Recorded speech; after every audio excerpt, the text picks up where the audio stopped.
টানা ১২ ঘণ্টার ভোট গণনার পর এলো ফল। বাংলাদেশ চলচ্চিত্র শিল্পী সমিতির নতুন সভাপতি মিশা সওদাগর ও সাধারণ সম্পাদক মনোয়ার হোসেন ডিপজল শুক্রবার সন্ধ্যা ৬:৩০টার ভোট গ্রহণের পর আজ ভোর ৬টা ৪৫ মিনিটে ফল প্রকাশ করেন নির্বাচনের প্রধান কমিশনার খোরশেদ আলম খসরু। ২০২৪-২৬ মেয়াদের এই নির্বাচনে মিশা সওদাগর পেয়েছেন ২৬৫ ভোট, নিকটতম প্রতিদ্বন্দ্বী মাহমুদ কলি ১৭০ ভোট পেয়ে পরাজিত হয়েছেন। সাধারণ সম্পাদক মনোয়ার হোসেন ডিপজল পেয়েছেন ২২৫টি ব্যালট, ১৭ ভোট কম পেয়ে পরাজিত হয়েছেন নিপুণ আক্তার।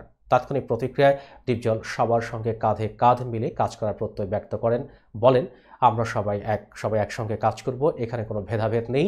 প্রধান কমিশনের ঘোষণা অনুযায়ী সহসভাপতি পদে জয়ী হয়েছেন ডিএ তায়েব ২৩৪ ভোট পেয়ে, মাসুম পারভেজ রুবেল ২৩১ ভোট পেয়ে, সহ সাধারণ সম্পাদক আরমান ২৩৭ ভোট পেয়ে, সাংগঠনিক সম্পাদক জয় চৌধুরী ২৫৫ ভোট পেয়ে, আন্তর্জাতিক বিষয় সম্পাদক আলেকজান্ডার বো ২৯৬ ভোট, দপ্তর প্রচার সম্পাদক জ্যাকি আলমগীর ২৪৫ ভোট, সংস্কৃত ও ক্রীড়া সম্পাদক মামনুন হাসান ইমন ২৩৫ ভোট ও কোষাধ্যক্ষ পদপ্রার্থী কমল ২৩১ ভোট পেয়েছেন।